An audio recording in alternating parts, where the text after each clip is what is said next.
बीना बजाबू ना हे सरदे बीना बजाबू ना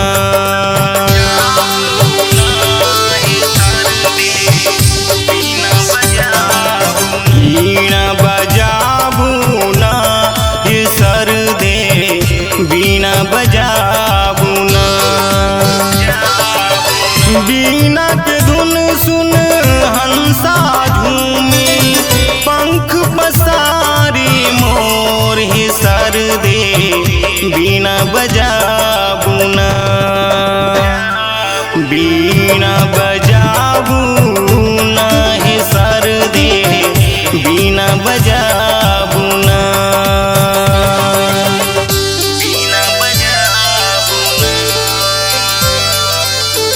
बीना बजाबू ना आध्या रिकॉर्डिंग स्टूडियो की शानदार प्रस्तुति। बीना बजाबू ना हे सरदे बीना बजाबू ना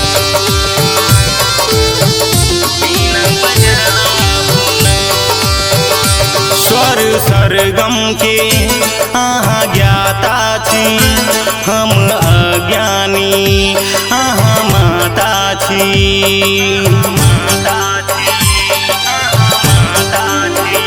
स्वर सरगम के आहा ज्ञाता छी हम अज्ञानी आहा माता छी बीना के धुन सुन राधा झूमे झूमे नंद किशोर हे सरदे बीना बजाबू ना बीना बजाबू ना हे सरदे बीना बजाबू ना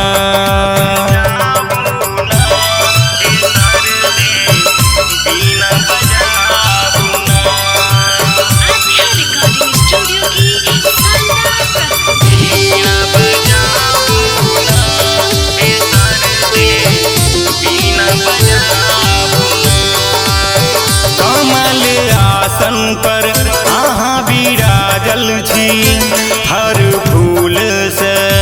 आहा साजल छी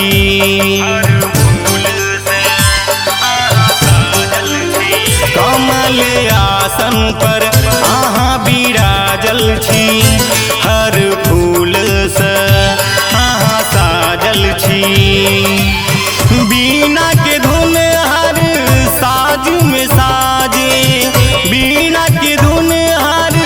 साज में साजी कंठ बिराजू मोर हे सरदे बीना बजाबू ना बीना बजाबू ना हे सरदे बीना बजाबू ना आध्या रिकॉर्डिंग स्टूडियो की शानदार प्रस्तुति।